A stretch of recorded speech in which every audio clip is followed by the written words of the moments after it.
It's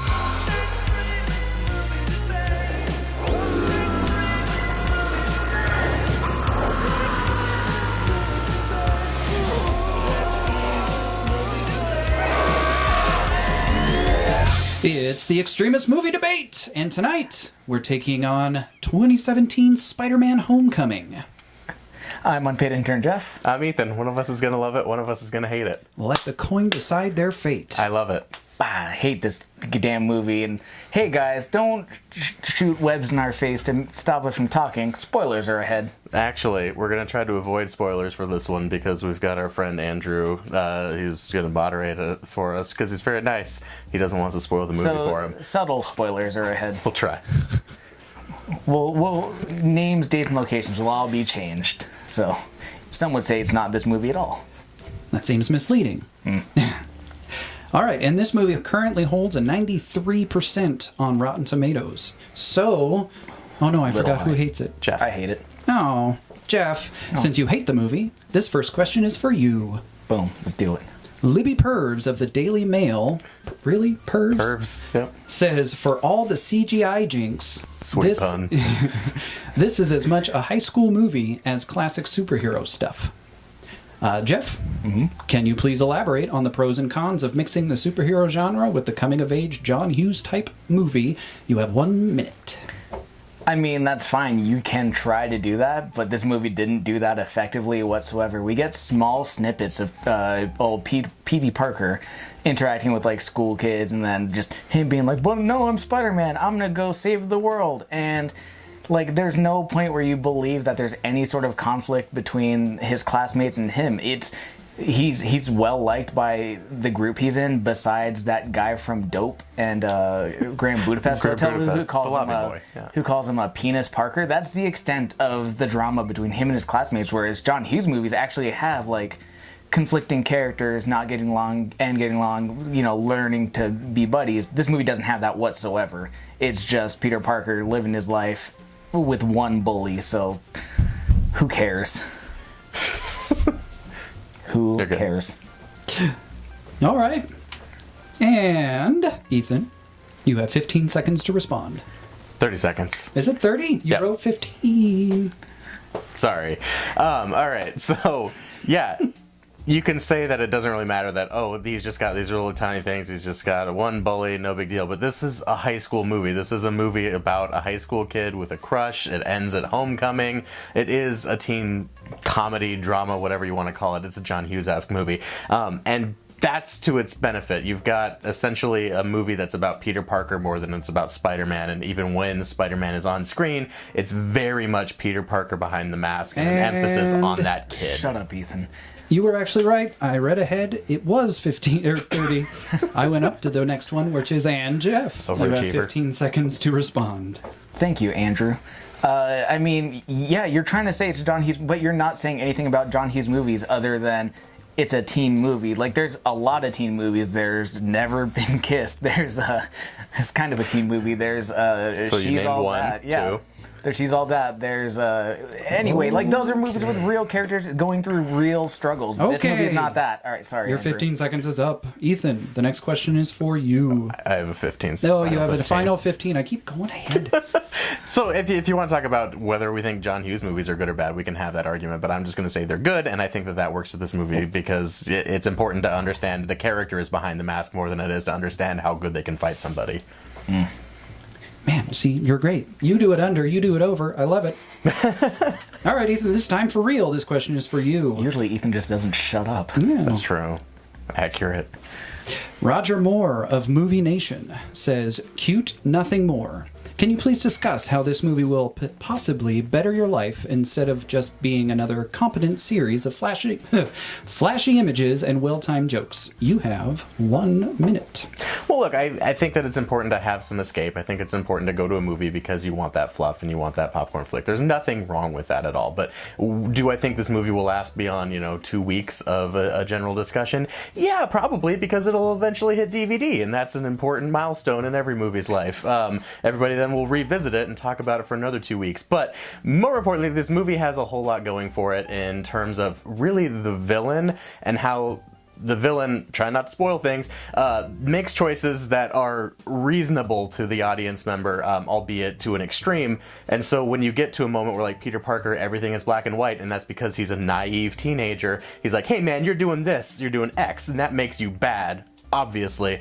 And Michael Keaton's like, shut up, kid, you don't understand the world. And we very much get that with Michael Keaton. We understand that, oh wait, every superhero, not everything is completely black and white. There are gray lines, and it's important to emphasize those gray lines when we're already oversaturated with all this bullshit so much Ethan. already. Thank you. Jeff, you have 30 seconds to respond. Before you nerds get pissed that we said Michael Keaton is the villain, it's in the trailer, so let's relax. That's not a spoiler. Okay. Sorry, Andrew. Yeah. So the issue is like, you're saying that Peter Parker is the one who's going out and saying, you're a bad guy because you did this. You're the bad guy. You're the bad guy. I'm the one deciding it. Who put Peter Parker in charge to decide who's good and who's bad and why they should or should not be doing the things they're doing? He's not the police. He's not even an Avenger. He's a boy with a terrible suit. He shouldn't be allowed to make those decisions for the world. I don't...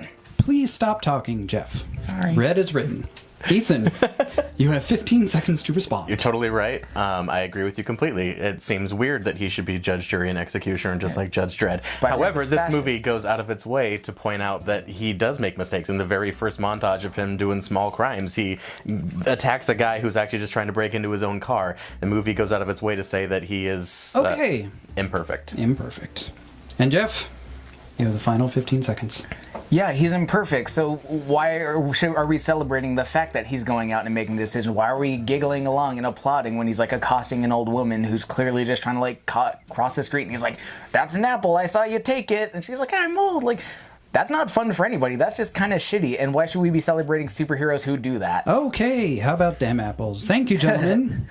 You now have 4 minutes to yell at each other, and go! It's important to understand that there's a level of maturity with this movie they don't have, because every other movie you always start off with an adult, and there's an adult learning you mean a lesson about the movie that starts with a long selfie shot of Peter Parker wander around? Exactly. How great is it to have this guy who's so essentially just making a vlog? Like, that's the thing the kids do. He's the most unbearable superhero I've ever seen. Yeah. Okay. He's the most, like, unbearable character I've ever seen in a superhero movie. He's not someone I want to cheer on. He's not someone I want to root for. It's... You don't like him because he's making a vlog?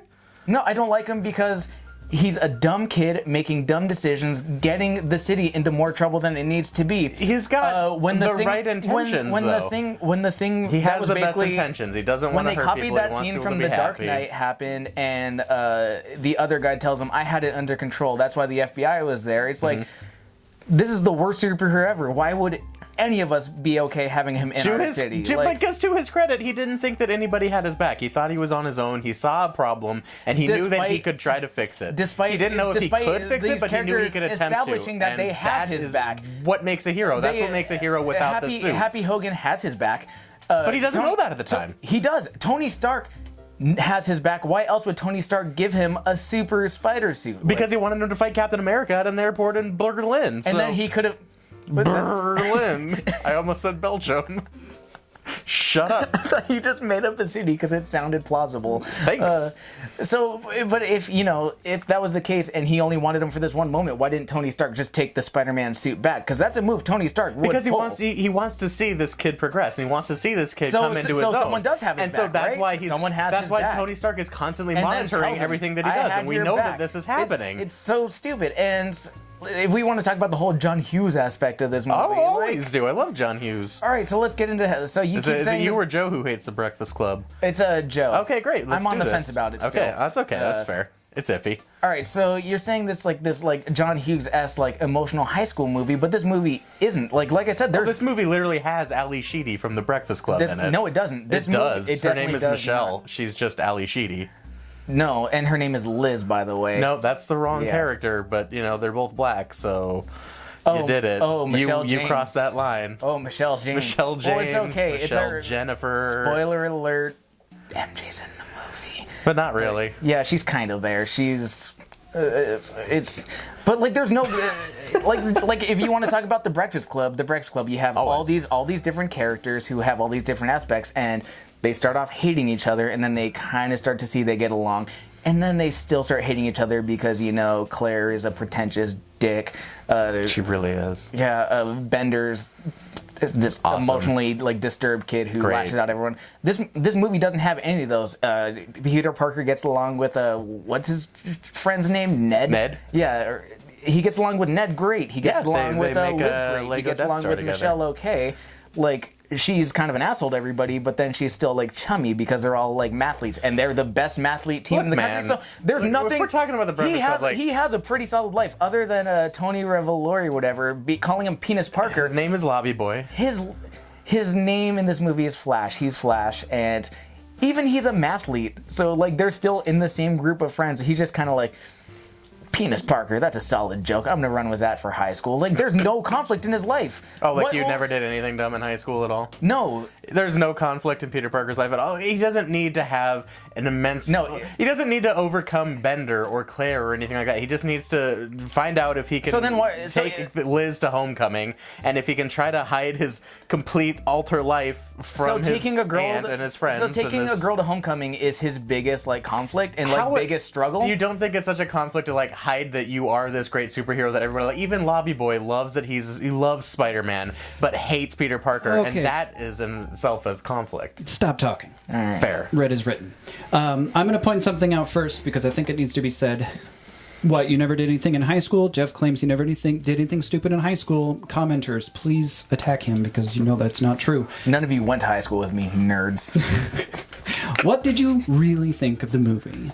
I'll let you go first because I really loved it. I thought it was great. That's the thing. I wanted to love it. Sure. I mean, it was entertaining and I had fun during it, but I didn't.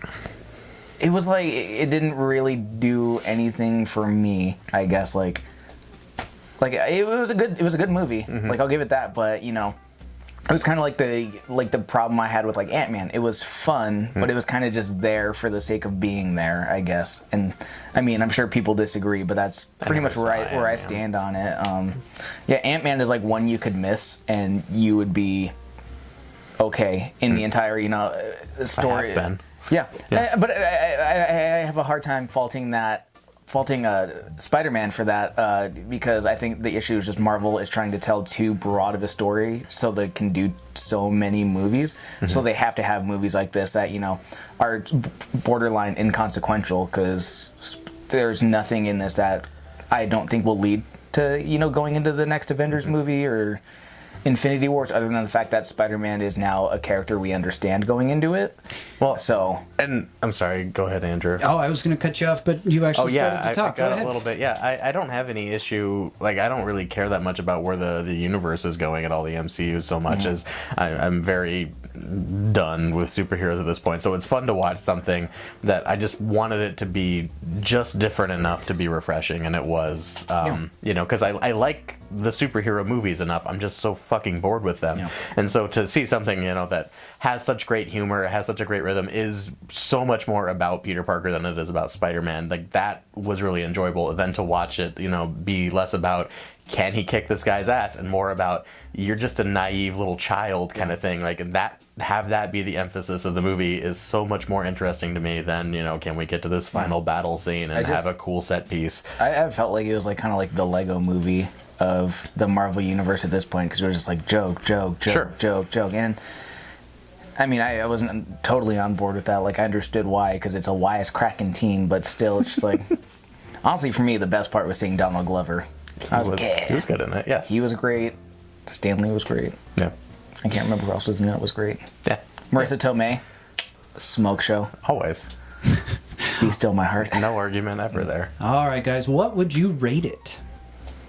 I didn't fucking hate it. Like it's an average movie to me. 7 lightning strikes, no thunder, really. Yeah, 8 and no thunder at all. I liked it a lot, but I'm very much gonna forget about it in a week. Yeah, I kind of forgot about it, and I saw it yesterday afternoon. It's fair. Yeah. Interesting thoughts. But I'm not gonna say like bad things about it. So let's go enjoy it. Yeah, have fun. Yeah, I'm not gonna shit on it. I don't think it deserves that. But personally, for me, it wasn't like the dopest thing I've seen so far. All right. And where can we find you? You can find us Facebook, Twitter, Instagram. Just look at the stuff below. Ethan normally does this. Yeah, you can like and subscribe below. If you'd like us to do a movie in the future, you would take requests. So you can go ahead and write down whatever movie you'd like us to do, and write down a question you'd like us to fight about for that movie, and our moderator will go ahead and read that on the episode, and that's about it. Thanks. Whoever that may be. It probably won't be me, so don't feel bad. No, You've done a great job. Thanks for coming in. You read a lot better than I can. Well, thank you. I read a lot, I guess. Anyway, thank you. Good night. And good night. Thanks.